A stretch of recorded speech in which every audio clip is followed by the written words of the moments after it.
जगह चेंज हो गई। नमस्कार, ओटीटी इंडिया की विशेष पेशकश द सक्सेस स्टोरी में आपका स्वागत है।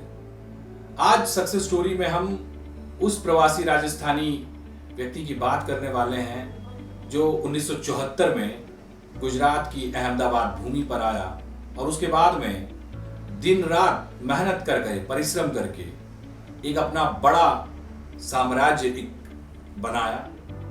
फिलहाल उनके हम बात करें तो अहमदाबाद का जो न्यू ग्रोथ मार्केट है उसके अंदर उनका खुद का ऑफिस है और उस ऑफिस में जिस जगह हम बैठे हुए हैं यहाँ पर वो पहले सो भी जाया करते थे और व्यापार भी करते थे, यानी घर भी यही था और दुकान भी यही थी।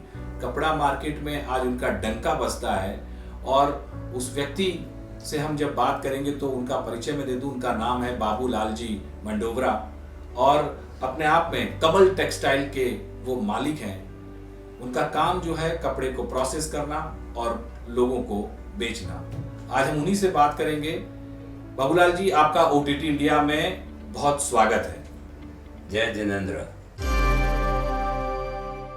बाबूलाल जी, जब 1968 से हम बात करें, जब आपके पिताजी राजस्थान के बाड़मेर से यहाँ पर आए, वो क्या समय था ये भी बताइएगा और आप कब अहमदाबाद यहाँ पर आए? वैसे हमारे पिताजी 1968 में अहमदाबाद आए थे जी। उससे पहले वो गांव में ही किसानों से बिजनेस करते थे। बिजनेस ही बहुत ही तकलीफ का काम था और हम लोग 4 भाई धीरे धीरे बड़े हो रहे थे। उस समय मेरी एज 11 साल की एज थी। मेरे से 2 भाई बड़े और 1 भाई छोटे, टोटल हम 4 भाई है। तो पिताजी की विचारधारा और दूरदर्शिता के हिसाब से उन्होंने यही सोचा कि अपने को ये गांव में बिजनेस चलाना बहुत मुश्किल काम है, इसलिए अपने को देशावर किसी सिटी में जाके व्यापार करना पड़ेगा। तो उसकी दृष्टि से वो लोग 1968 में अहमदाबाद आके अपना व्यापार, अपनी फाइनेंस लगा के काम शुरू किया। और उस समय हमारा व्यापार बहुत ही छोटी स्टेज पे था और हमने ये व्यापार अपने कमल टेक्सटाइल मिल्स के नाम से शुरू किया था, जो आज दिन तक 1968 से लगा के आज 2023 में 32 और 23 45 साल हो गया है। आज अहमदाबाद में हम काम कर रहे हैं। तकलीफें भी बहुत आई। बाबूलाल जी, यही मैं पूछना था, आप 74 में जब आए 1974 में, हाँ, तो किस तरह से यहाँ पर व्यापार की शुरुआत की आपने? हमने 74 में मैं अहमदाबाद में आया।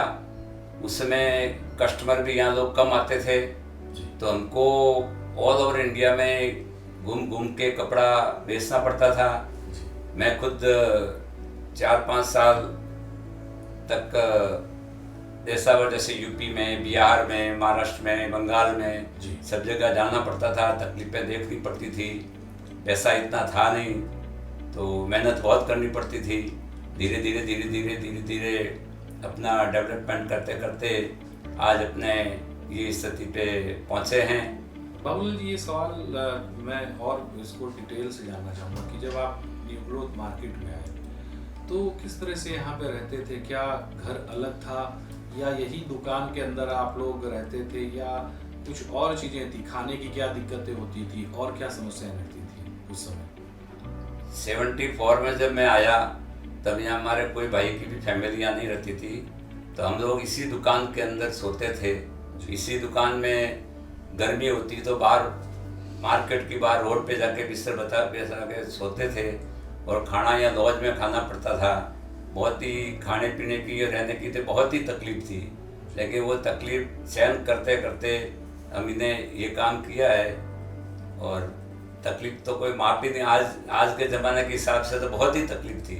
आज हमारा स्टाफ भी यहाँ दुकान में सोना नहीं चाहता है, ना रोड पे सोना चाहता है। एक मजदूर जैसी पोजीशन करके भी हम डटे रहे, क्योंकि हमको एक व्यापार करना था, काम करना था, कैसे भी करके हमको डेवलपमेंट करना था। नहीं होता तो हमको राजस्थान जाना पड़े वापस, और वहाँ कोई कामकाज हमारे पास नहीं था।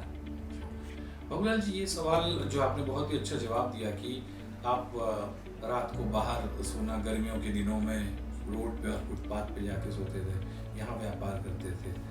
दर्द होता था कि क्या ये कष्ट में जो झेल रहा हूँ, आने वाले समय में इसका मुझे लाभ मिलेगा, वो ऐसा फील करते थे कि और जब बाहर फुटपाथ पे सोना पड़ता था, सर्दियों में तो आप इस दुकान के अंदर सो जाते थे, लेकिन जब गर्मियों में बाहर कि आप घर में सोते थे और यहाँ पर फुटपाथ और रोड पे सोना पड़ रहा होगा, तो क्या उस समय मानसिकता रहती थी, क्या सहन करते थे आप? कुछ दर्द होता होगा, मन में इच्छा जागती होगी, बात होती होगी घर पे। लेकिन शरीर को तो कष्ट होता था, मानसिक बहुत शांति थी। अच्छा। शरीर को कष्ट होता, उसका टेंशन नहीं था, लेकिन हमको बहुत संतोष था कि हम धीरे धीरे धीरे आगे बढ़ रहे हैं जी। आगे अपना मकान भी लेंगे, सब कुछ ठीक होगा धीरे धीरे। हम तो भाई 1 साल का के हिसाब से दूसरे साल में और प्रोग्रेस हुआ, दूसरे से तीसरे साल में प्रोग्रेस हुआ। धीरे धीरे हमने 78 79 में जाके अपना मकान, किराए का मकान लिया। किराए के मकान के बाद में धीरे धीरे अपने मकान लिए, जो हमको संतोष था। एक धीरे धीरे 5% 10% हमारा प्रोग्रेस चल रहा था, तो उस कारण से तो शरीर के कष्ट की हमने चिंता नहीं की। ये तो रही बात आपके इस स्ट्रगल की, लेकिन जब आपने व्यापार शुरू किया तो क्या करते थे? और अभी ये जो कमल टेक्सटाइल की जो आप बात कर रहे हैं, क्या कपड़े से जुड़ा हुआ उस समय क्या करते थे, और अभी भी क्या कपड़े का काम क्या कर रहे हैं इस टेक्सटाइल के माध्यम से, वो भी हम आपसे जानना चाहते हैं। कपड़े का शुरू से भी ये व्यापार था कि अपने घर डाल के फैक्ट्रियों में प्रोसेस करा के कपड़ा छपाने का काम था। पहले गारमेंट युग कम था, कपड़ा मार्केट दुकानों पे कपड़े के सामने कपड़ा ही बिकता था। हमारे जो भी कस्टमर थे, कपड़ा ले जाके वही कपड़ा आगे कस्टमर को बेचते थे। अभी 20 साल से गारमेंट युग आ गया है, तो अभी हमारा सारा कपड़ा जो भी हमारा ये सैंपल है जी, ये सारा कपड़ा हमारा एक शर्टिंग में, लेडीज वियर में, नाइटी में, गाउन में यूज होता है। उसके बाद में कपड़ा बिकता है। सारा का सारा कपड़ा अपना गारमेंट में ही जाता है। गारमेंटर अपना कपड़ा शर्ट बना के, नाइटी बना के, कुर्ती बना के वो अपने बेचते हैं। अभी 100% कपड़ा गारमेंट में चल रहा है। आगे हमारा विचार है कि हमारा कपड़ा एक्सपोर्ट होवे, अन्य देशों में, हिंदुस्तान पूरे में कपड़ा जा रहा है। अब हम ये सोचते हैं कि हमारा ऑल वर्ल्ड में कपड़ा जावे, ये हमारी कोशिश जारी है और हमारी एसोसिएशन भी हमारे साथ जुड़ी हुई है। तो ये तो आपने बताया बाबूलाल जी, लेकिन एक सवाल ये भी आता है कि बिजनेस कर रहे हैं आप, कभी ऐसा कोई समय आया, क्योंकि बिजनेस में चढ़ाव उतार बहुत आते हैं, कभी ऐसा कोई समय आया कि जब बहुत ज़्यादा परेशानी हुई हो, कभी मन में ऐसा भाव आया हो कि आप लॉस में जा रहे हैं, धंधा बंद करना पड़ेगा, वापस शायद राजस्थान ना जाना पड़े, ऐसे कोई समय को आपने देखा या उसे महसूस किया? इतने सालों में ऐसी पोजीशन तो 2-4 बार क्रिटिकल पोजीशन आई है जी। 74 में भी आई थी। सबसे ज़्यादा अपनी क्रिटिकल पोजीशन कोरोना काल में आई जी। कोरोना में तो इतनी भयंकर पोजीशन आई कि हमारा पैसा दिया हुआ वापस आएगा कि नहीं आएगा। उस समय सारी विचारधारा चेंज हो गई कि अभी क्या करेंगे हम।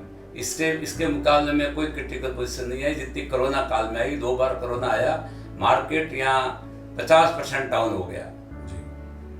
तो उस समय हमारी पोजीशन बहुत ज़्यादा, मानसिक पोजीशन बहुत ज़्यादा खराब हुई, मेंटेलिटी हम बहुत डाउन हो गए थे।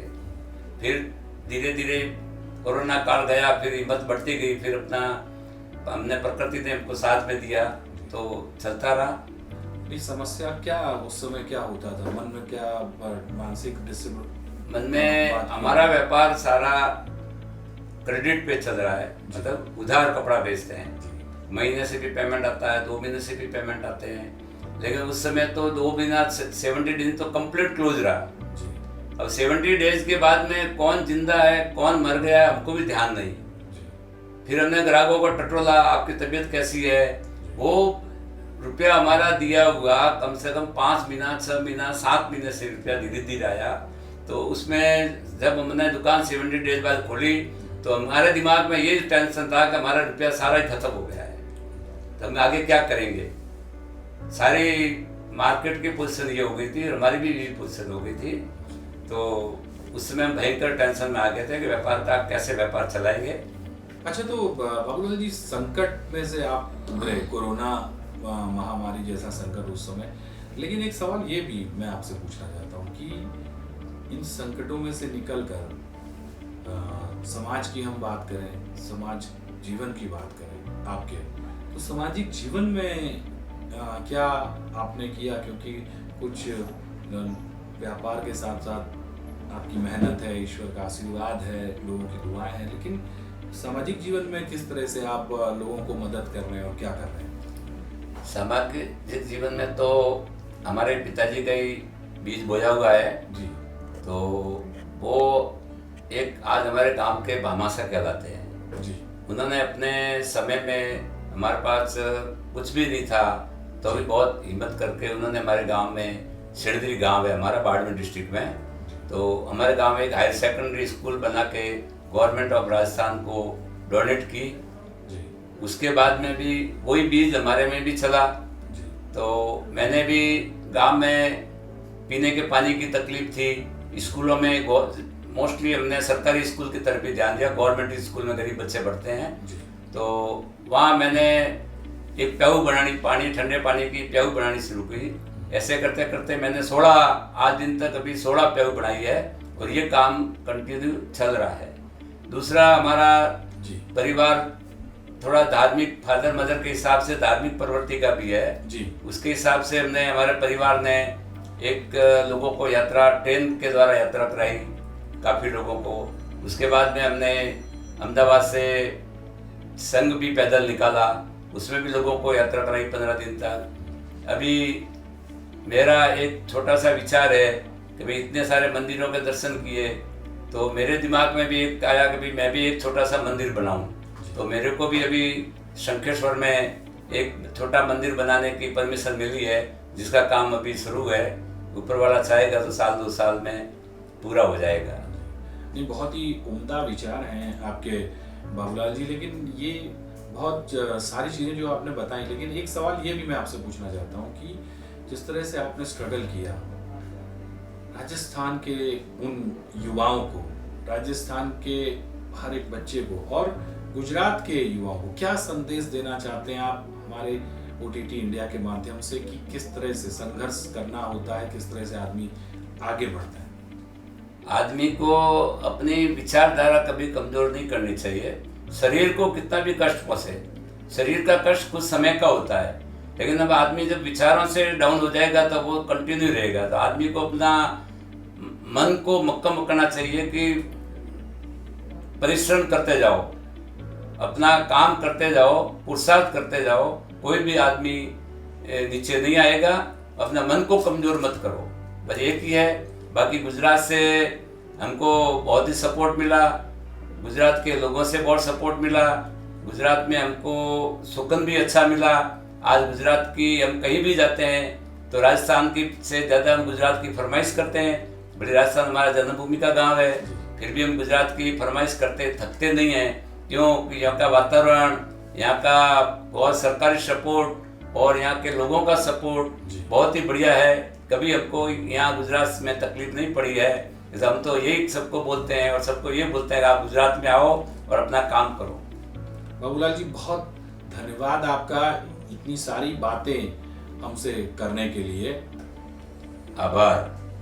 तो आपने सुना कमल टेक्सटाइल के मालिक और किस तरह से उन्होंने अपनी जीवन संघर्ष यात्रा हमें बताई कि किस तरह से वो राजस्थान के बाड़मेर से आकर गुजरात में, अहमदाबाद में स्थायी हुए और किस तरह से उन्होंने संघर्ष झेला और उसके बाद में एक बड़ा नाम कपड़ा बाजार के अंदर उन्होंने बनाया। बाबूलाल जी, आप हमसे जुड़े, आपका बहुत धन्यवाद।